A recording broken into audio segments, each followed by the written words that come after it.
ಏನು ಎಷ್ಟಿದ್ದಪ್ಪ ಇದು ಅರಳಲ್ಲಿ ಇದು ಅರ್ಕಡಲ್ಲಿ ನೆಲ್ಲು ಒಂದು ರಾಶಿ ಇದ್ದು ಇದೊಂದು ಸೊಸೆಯಲ್ಲಿ ಹೋತೇನೆ ನಂಗೆ ಸರಿ ಬೇರೆ ಕಾಣ್ತು ಇಲ್ಲ ಕರೆಕ್ಟಾಗಿ ಈ ಕನ್ನಡಕದ ಬೇರೆಯ ಒಂಚೂರು ಇದಾಯಿತು ಚಾಲೀಸ್ ಬಂದು ಕರೆಕ್ಟಾಗಿ ಕಾಣ್ತು ಇಲ್ಲ ಕರೆಕ್ಟಾಗಿ ಇದೊಂದು ಸೊಸೆಯಲ್ಲಿ ಹೋತೇನೆ ಏನು ಒಂದು ಚೂರು ನಿಗಿಲ್ಲೇ ಅಂತಿಲ್ಲ ಹಬ್ಬ ಬಂತು ಎಂತೂ ಗೊತ್ತಾಗ್ತಲ್ಲ ಬರೀ ಮೊಬೈಲ್ ಹಿಡ್ಕೊಂಡು ಕೂತ್ಕೊಳ್ತೀವಿ ಯಾವಾಗ ನೋಡಿದ್ರು ಅದೊಂದು ರೀಲ್ಸ್ ಮಾಡೋದಳೆ ಅಂತೆ ಸ್ವಲ್ಪ ರೀಲ್ಸ್ ಮಾಡೋದು ಮೊಬೈಲ್ ಹಿಡ್ಕೊಂಡು ಆ ಕಡೆ ತಿರ್ಸೋದು ಈ ಕಡೆ ತಿರ್ಸೋದು ಅದೇ ಕೆಲಸ ಹಬ್ಬ ಎಂತ ಹೇಳೋದು ಇದಕ್ಕೆ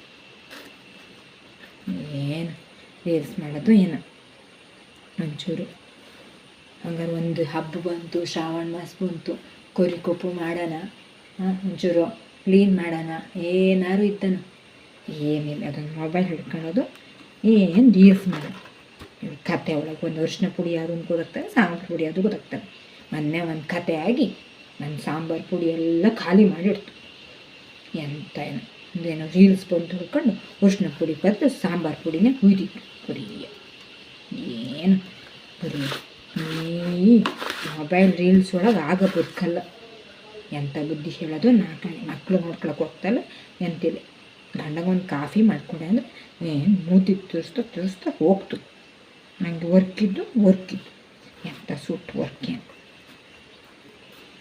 ಎಲ್ಲೊಂದು ಕಾಣ್ತದೆ ಕೊಡೆಮಾಸಿ ಹಬ್ಬ ಅಂತೂ ಇಲ್ಲಿ ನಾಗರ ಪಂಚಮಿ ಕೃಷ್ಣಾಷ್ಟಮಿ ಎಲ್ಲ ಪಟ ಬಂದ್ಬಿಡ್ತು ಒಂದು ಅಳ್ಕಾಳು ಉಂಡೆ ಮಾಡೋಣ ಅಂದರೆ ಉಳಿಗೆ ಒಂದು ಹಳ್ಳ ಹರ್ಸಕ್ಕೆ ಹೋಗ್ತಾಳೆ ಅವಲಕ್ಕಿಂದಿರ ನೆಲ್ ತೆಗೆಕ್ಕೆ ಹೋಗ್ತಾಳೆ ಉಕ್ಕಿ ಸಣ್ಸಕ್ಕೂ ಬತ್ತಾಳೆ ಎಂತೂ ಬತ್ತಲ್ಲ ಹಾಲು ಕರಿ ಅಂದರೆ ಓಡ್ತಾ ನಂಗೆ ಕೆಲಸಿದ್ಲು ಏನು ಕೆಲಸ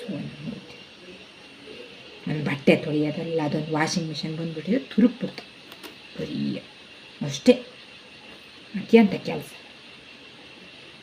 ತುರುಕ್ಬಿಟ್ರೆ ಅದು ಒಗಿತಲ್ಲ ಫಸ್ಟ್ ಕಂಡಿಡೋದ್ವಲ್ಲ ಬೇರೆ ಏನು ಬೊಗ್ಗಿ ನಾವು ಬಟ್ಟೆ ತೊಳೆದಿದ್ರೆ ಗೊತ್ತಾಗ್ತಿತ್ತು ನಾವೆಲ್ಲ ಎಷ್ಟೆಷ್ಟು ಬಟ್ಟೆ ತೊಳಿತಿದ್ಯ ಎಲ್ಲರೂ ಬಟ್ಟೆ ಪಿಚ್ಚಾಗ್ತಿದ್ದ ನಾವು ಬಟ್ಟೆ ತೊಳಿತಿದ್ದೆ ಎಲ್ಲರ ಬಟ್ಟೆನ ಈಗ ಹಂಗಿಲ್ಲ ಅವ್ರವ್ರ ಬಟ್ಟೆ ತೊಳ್ಕೊಳಕ್ಕೆ ವಾಷಿಂಗ್ ಮಿಷಿನ್ ನಮ್ಮದು ಬಟ್ಟೆ ತೊಗೊಳಾಗ್ತಲ್ಲ ಮಕ್ಕಳು ಬಟ್ಟೆ ತೊಳೆಯೇ ಗಂಡನ ಬಟ್ಟೆ ತೊಳೆಯೇ ಅಂದರೆ ಮೂರ್ತಿ ತಿರುಗ್ತು ಅವಾಗ ಮದುವೆ ಆಯ್ತಿದ್ರಲ್ಲವ ಅವಾಗ ಎಂತ ಹೇಳ್ತಿತ್ತು ಅಯ್ಯೋ ಅತ್ತಿಮ್ಮ ನಿಮಗೆ ಅಂಥವ್ರು ಕೆಲಸ ಇದ್ರೆ ಹೇಗೆ ಕುಡಿತಾ ನಾನೇ ಮಾಡ್ಕೊಡ್ತೀನಿ ನಿಮ್ಗೆ ಕಷ್ಟ ಆಗ್ತು ಕಾಲು ನೋವಲ್ಲ ಅಂತ ಹೇಳ್ತಿತ್ತು ಈಗ ಕಾಲು ನೋವು ಕೊಟ್ಕೊಂಡೆ ನಾ ಮಾಡೋಕ್ಕೆ ನಾನು ಯಾರ ಹತ್ರ ಹೇಳೋದು ಓಕೆ ಎಲ್ಲ ಬಂದೋಯ್ದು ಎಷ್ಟು ಮಾಡಿಕೊಟ್ರು ಸಾಲ ನಾನು ಪಾಪ ಪುಷ್ಟಿಗೆ ಎಷ್ಟೆಲ್ಲ ಮಾಡಿಕೊಡ್ತಿದ್ದೆ ಗೊತ್ತಿದ್ದ ಪಾಪ ನನ್ನ ಸೊಸೆ ಕೂಸೋಳು ಎಲ್ಲ ಮಾಡಿಕೊಡ್ತಿದ್ದಿ ಈಗ ನಮ್ಮೊಂಚೂರು ಎಂಥವ್ರು ಕಷ್ಟ ಆಗ್ತದ್ರು ಮಾಡಿಕೊಡ್ತಾ ಅದು ಎಂತ ಮಾಡಿಕೊಡ್ತು ಇಲ್ಲ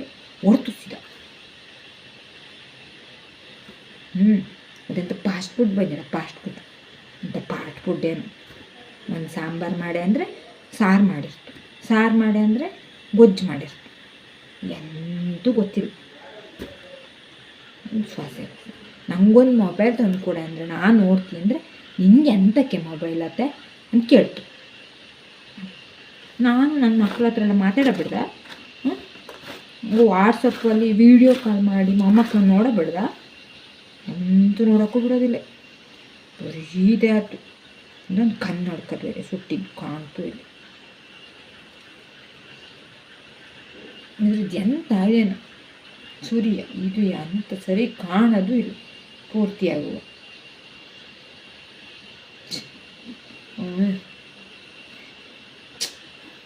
ಎಷ್ಟು ನೆಲ್ಲಿತ್ತು ಏನು ಮೊದಲೇ ಸಂಜೆ ಆಗ್ತಾ ಬಂತು ದನ ಎಲ್ಲ ಬಂದ್ವ ಅಂತ ಬಾಯರರು ಕೊಡೋಕ್ಕೂ ಯಾರು ಬಾಯರ್ ಕೊಡ್ತಾರೆ ನಾನೇ ಕೊಡೋಕ್ಕೂ ಬೇಕಾರೆ ಅದಕ್ಕೆ ಒಂದು ಬಾಯರ್ದು ಹಾಕೋಕ್ಕೂ ಆಗ್ತಲೆ ಕೊಡೋಕ್ಕೂ ಆಗ್ತಲೆ ಹಾಲಂತೂ ಕರಿಯೋದಿಲ್ಲ ಬಾಯರ್ ಕೊಡೋಕ್ಕೂ ಆಗ್ತಲ್ಲ ಅದಕ್ಕೆ ಏನು ಬಾಯರ್ ಕೊಡೋದು ಕಷ್ಟ ಹಾಲು ಕರಿಯೋದು ಕಷ್ಟ ಅವಾಗಿಂತರ ಒಳ್ಕಲ್ಲಲ್ಲಿ ಬೀಸೋದಿದ್ದ ಈಗ ಮಿಕ್ಸಿದ್ದು ಗ್ರೈಂಡ್ರಿದ್ದು ಎಂತೆಲ್ಲ ಇತ್ತು ವ್ಯವಸ್ಥೆ ಆದರೂ ಈಗ ಬಂದ್ಬಿಟ್ಟಿದೆ ಓಕೆ ಒಂಚೂರು ಮಾಡೋಕ್ಕೂ ಇನ್ನೆಲ್ಲ ಕೊಟ್ಟಿಗೆ ಎಲ್ಲ ಬಂದು ನನಗೆ ತೀರಾ ವಯಸ್ಸಾದಮೇಲೆ ಈಗಲೇ ಈ ಕಾಲು ನೋವು ಶುರುವಾಗಿ ಯಪ್ಪ ಎಷ್ಟು ಎಣ್ಣೆ ಹಚ್ಚಿರುವ ಕಡಿಮೆ ಆಗೋದಿಲ್ಲ, ಬೇರೆ ಸುಸ್ತು ಬೇರೆ ಆಗ್ತು. ಅದೆಲ್ಲ ಯಾರು ಕೇಳ್ತಾ? ನಾವು ನಮ್ಮ ಪಾಡಿ ಸುಸ್ತು ಸುಸ್ತು ಹೇಳೋದೇ ಸೈ. ಇವಕ್ಕಂತೂ ಗೊತ್ತಾಗ್ತದೆ. ಇವಕ್ಕೊಂದು ಸುಟ್ಟಿದ ಮೊಬೈಲ್ ಇದ್ರೆ ಸಾಕು. ಯಾರೋ ಒಬ್ಳು ಅದೊಂದು ರೀಲ್ಸ್ ಹಾಕಿದ್ಲಪ್ಪ, ಯಾರಂದು ಇವಳು ನಮ್ಮನೆಗೆ ಮೊಮ್ಮಗಳು ತೋರಿಸ್ತಿದ್ದ. ಮತ್ತು ಮೊಬೈಲ್ ಒಂದು ಸುಟ್ಟು ಮೊಬೈಲ್ ಒಂದು ಹೊಳ್ಕೊಂಡಾದ್ರೆ ಕಂಡ್ರೆ ಆಗ್ತಲ್ಲ. ಇದು ಕರೆಕ್ಟಾಗಿ ಹಾಕಿದ್ದ ಅವಳು, ಕರೆಕ್ಟಂದ್ರೆ ಕರೆಕ್ಟ್ ಹಾಕಿದ್ದೆ. ನಾನಂತೂ ಹಂಗೆ ಹೇಳ್ತೆ, ಸುಟ್ಟು ಮೊಬೈಲ್ ಅಂತ. ಅವಳಿಗೊಂದು ಬೈಕು ಕೊಡೋಕು ಬೇರೆ. ಅದೇ ಮೊಮ್ಮಗಳು ಹೇಳ್ತಿದ್ದ, ಅಜ್ಜಿ ನೋಡಿ ನೀ ಬೈಕಲೆ ಹಂಗೆ ನೋಡು, ಅವಳು ಹಾಕಿದ್ದ ನೋಡು ಅವಳಿಗೆ ಕರೆಕ್ಟು ಅವಳು ಹೇಳಿದ್ದು. ಇವಕ್ಕೆ ಹೆಚ್ಚಾಗೋಯ್ದು ಎಲ್ಲವು. ಈಗೊಂದು ಪಿಜ್ಜಾನ ಪಿಜ್ಜಾನ ಅಂತ ಒಂದು ಬೈಂದು ಸುತ್ತ ತಿಂಡಿ ಅದನ್ನು ತರಿಸ್ಕೊಳ್ಳೋದು ಆನ್ಲೈನಲ್ಲಿ ಆರ್ಡ್ರ್ ಮಾಡಿ. ಏನು ಅದನ್ನು ತರಿಸ್ಕೊಂಡು ಏನಿಲ್ಲ ನೀವು ನಂದು ಆಳ್ಕಾಳು ಆರ್ಸಾಕ್ತು ಇಲ್ಲೇ ನಾನು ಅವಳಿಗೆ ಬೈಕತ್ತ ಕೂತ್ರಿ ಅಂತ ಆಗ್ತು. ಮತ್ತು ನನ್ನ ಬಾಯಿ ನೋವು ಬತ್ತು ಅಷ್ಟೇ, ಅವಳಿಗೆ ಎಂತೂ ಗೊತ್ತಾಗ್ತಲ್ಲ ಅಂತಿಲ್ಲ. ಇಲ್ಲಿ ನನ್ನ ಬಾಯಲ್ಲಿ ಬೈಕ್ ಬಡ್ಕದೆ ಅದೇ ಸೈ. ನಾ ಎಷ್ಟು ಬಡ್ಕೊಂಡ್ರು ಅಷ್ಟೇ, ನನ್ನ ಹಣೆ ಬರ ಬದಲಾಗೋದು ಇಲ್ಲ ಎಂತೂ ಇಲ್ಲ. ಈ ಸುಟ್ಟಿ ಕಾಲು ನೋವು ಬೇರೆ ಕಡಿಮೆ ಆಗ್ತಲ್ಲ. ಕಾಲು ನೋವಿಗೆ ಯಾರು ಒಬ್ಬರು ಔಷಧಿನಾರು ಮಾಡಿಕೊಟ್ಟಿದ್ರೆ ನಾನು ಪಟನಾರು ಕೆಲಸ ಮಾಡ್ಕೊತಿದ್ನೇನು. ವೀಕೆಂಡ್ ಬಂತು ಅಂದ ತಕ್ಷಣ ತಿರ್ಗಕ್ಕೆ ಹೋಯ್ಕೋ, ಮಕ್ಳಿಗೆ ರಜೆ ಬಂತು ಅಂದ ತಕ್ಷಣ ಟ್ರಿಪ್ಪಿಗೆ ಹೋಯ್ಕೋ, ಅಲ್ಲಿಗೆ ಹೋಯ್ಕೋ ಇಲ್ಲಿಗೆ ಹೋಯ್ಕೋ. ಮೊದಲೇ ಬುಕ್ಕಿಂಗ್ ಬೇರೆ ಆಗಿರ್ತು. ನಾವು ಒಂದು ದಿವಸ ಅವಳ ಮಗಳು ಮನೆಗೆ ಹೋಗ್ಬೇಕಂದು ಅವಳಿಗೆ ಅಂತ ಬಂದಿರ್ತು. ಹಬ್ಬ ಬಂತು, ಹರಿದಿನ ಬಂತು, ಏನಾದ್ರು ಇದ್ದವಕ್ಕೆ ಮಕ್ಕಳನ್ನಂತೂ ನೋಡ್ಕೊಳ್ಳೋದು ಇಲ್ಲ, ಒಂದು ಊಟ ಮಾಡಿಸೋದಿಲ್ಲ, ಒಂದು ತಲೆ ಬಚ್ಚೋದಿಲ್ಲ. ಬೆಳಗ್ಗೆ ಎದ್ದ ತಕ್ಷಣ ಇವಳದೊಂದು ಗಬ ತಿಂಡಿ ಮುಗಿಸ್ಕೊಂಡ್ಲ, ಹೋಗಿ ಕಂಪ್ಯೂಟ್ರ್ ಮುಂದೆ ಮೊಬೈಲ್ ಮುಂದೆ ಕೂತ್ಲ ಅಷ್ಟೇ. ಪಾಪ ಆ ಮಕ್ಕಳಿಗೆ ಅಂತಕ್ಕೆ ಗೊತ್ತು ಅಪ್ಪ ಅಮ್ಮನ ಪ್ರೀತಿ ಸಿಗ್ತಾರೆ ಅಂತ ಹೇಳೋದು. ಪಾಪ ಎಷ್ಟು ನೆಲ್ಲಿದ್ದೇನು ಒಂದು ಚೂರು, ಏನು ನೆಲ್ಲೋ ಏನು ಅಳ್ಕೊಂಡು ಮಾಡತ್ತಿ ಅವನಿಗೆ ಗೊತ್ತಾಗಲ್ಲ ಅಂತ ಒಂದು ಸಮ ಮಾಡೋಕ್ಕೆ ಅಂತ. ಈಗ ನನಗೆ ಆವಾಗಲೇ ಮಾಡೋಕ್ಕಲ್ಲ ಆಗ್ತಿತ್ತು. ಈಗೇನೋ ಕಾಲು ನೋವು ಅಂತ ಮಾಡೋಕ್ಕಿರ್ತಲ್ಲ, ಆವಾಗೆಲ್ಲ ನಾನು ಮಾಡ್ತಿರ್ಲಿಲ್ಲ. ಈ ಒಂದು ಥರದಾಯ್ತು ಎಲ್ಲದು ಅಂಗಡಿಯಿಂದ.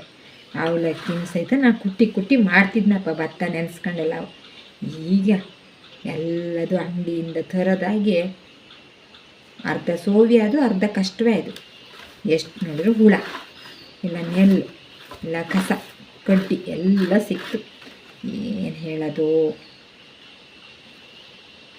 ಮುಂದೆ ಹೆಂಗೆ ನಡೆಸ್ಕೊಂಡು ಹೋಗ್ತು ಏನು ಎಂತೋ ಈ ಮಕ್ಳ ಗತಿ ಅಂತೇನಪ್ಪ ದೇವ್ರೆ.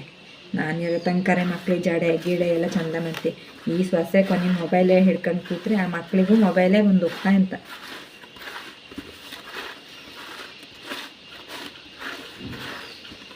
ನನ್ನ ಗೋಳು ಯಾರಪ್ಪ ಕೇಳೋರು.